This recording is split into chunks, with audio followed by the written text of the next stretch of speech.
नमस्कार दोस्तों, आपका मेरे YouTube चैनल हिंदी कहानी पर स्वागत है। आइए जानते हैं शुक्राचार्य की पुत्री देवयानी की सुंदर प्रेम कहानी। बहुत ही सुंदर कथा।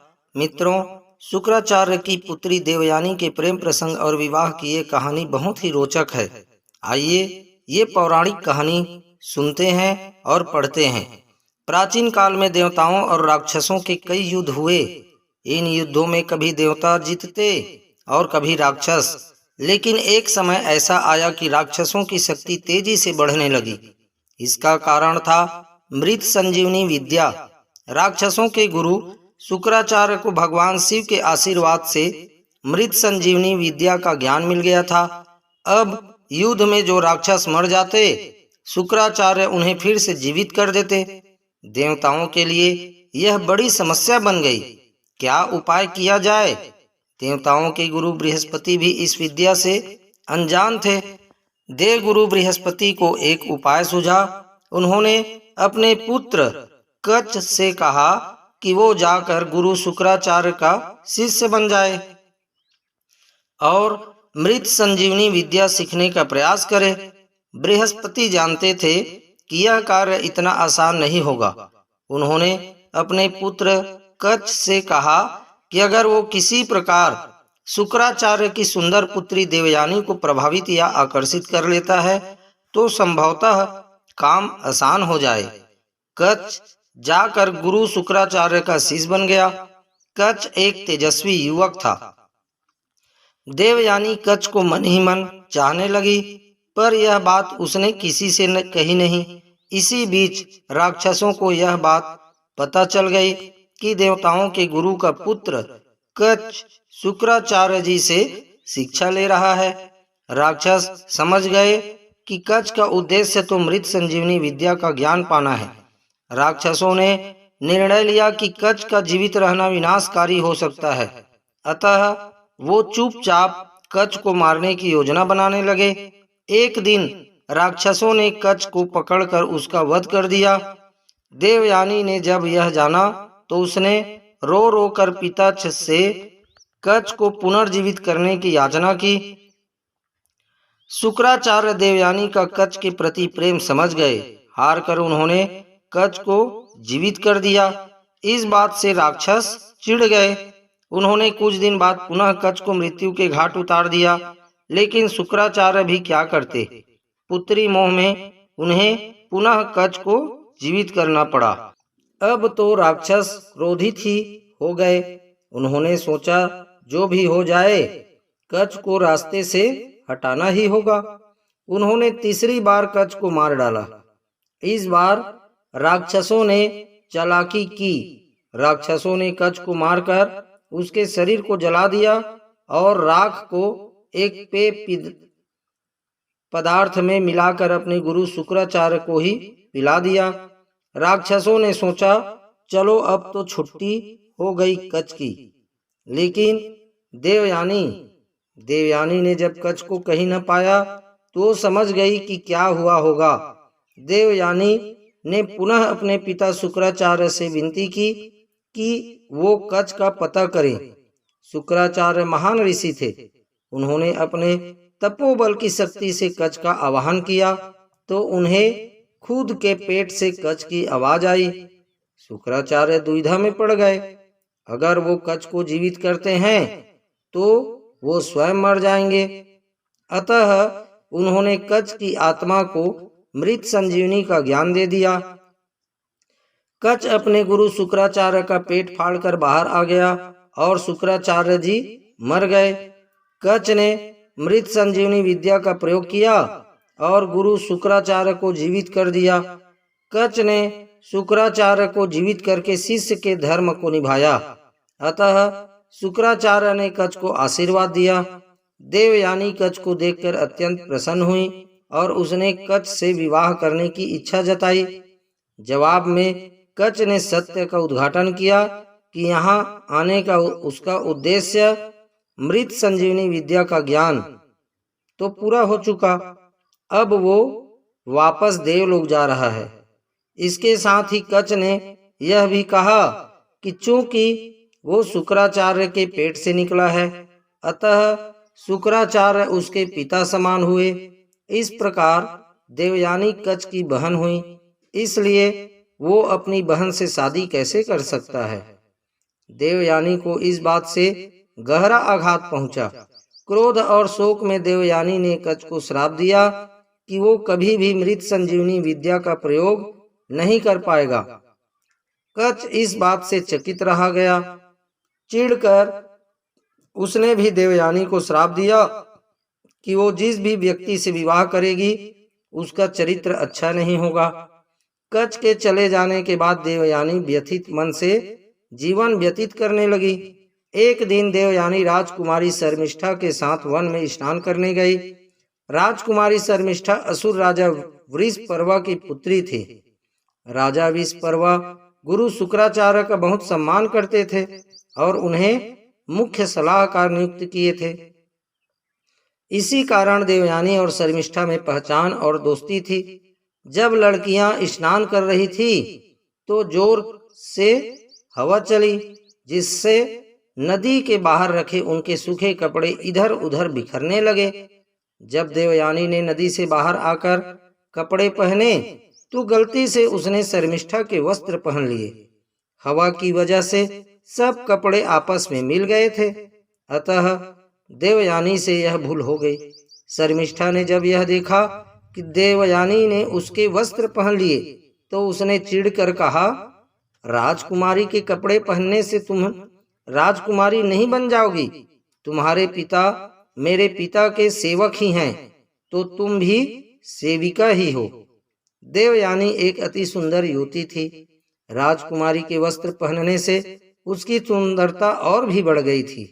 शर्मिष्ठा भी रूपवती थी, पर उसे देवयानी से स्त्री स्वभाववश जलन हुई।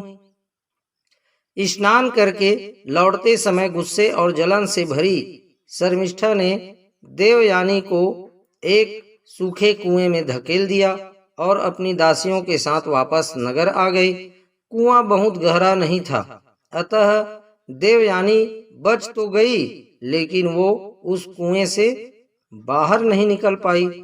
गिरने से लगी चोट से कराहती देवयानी बचाव की गुहार लगाने लगी। संयोगवश उसी जंगल में युवा राजा ययाति शिकार खेल रहे थे।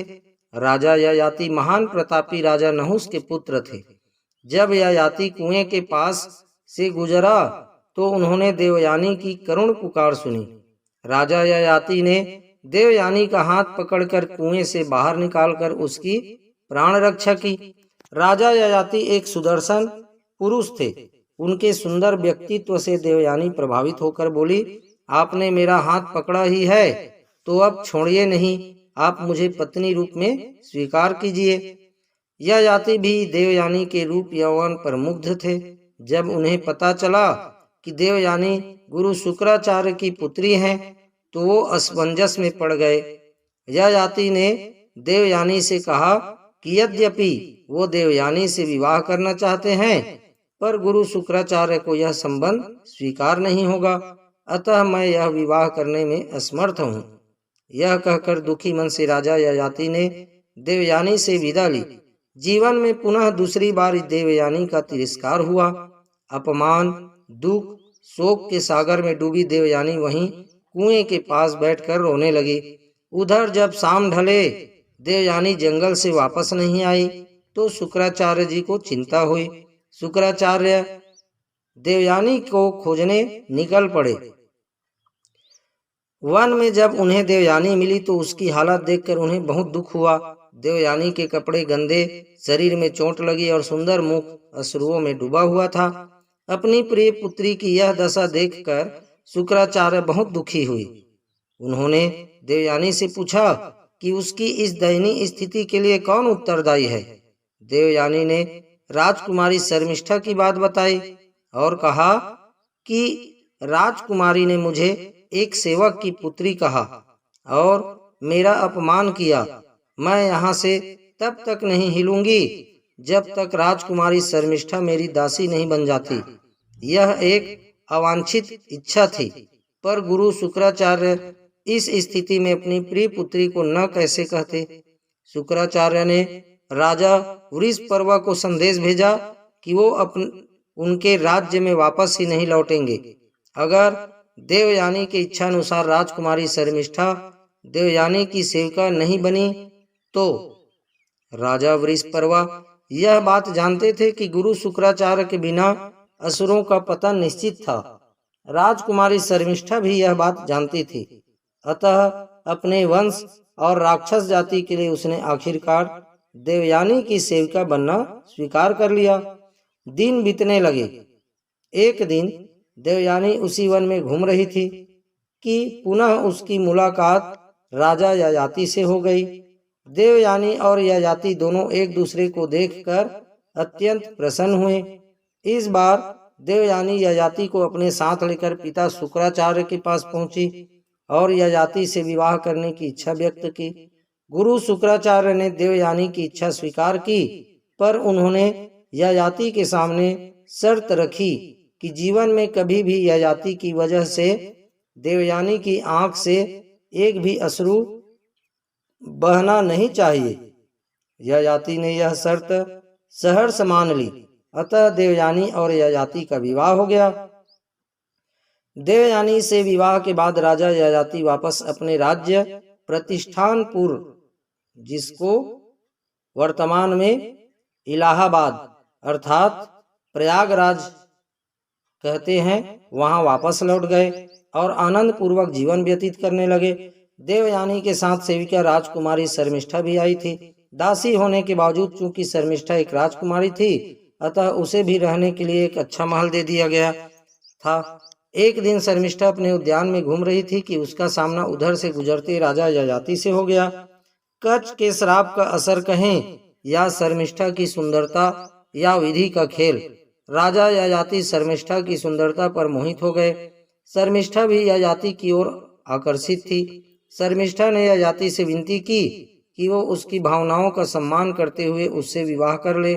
इच्छा तो ययाति की भी थी, पर वो यह जानते थे कि देवयानी को पता चला तो वह बहुत क्रोधित होगी।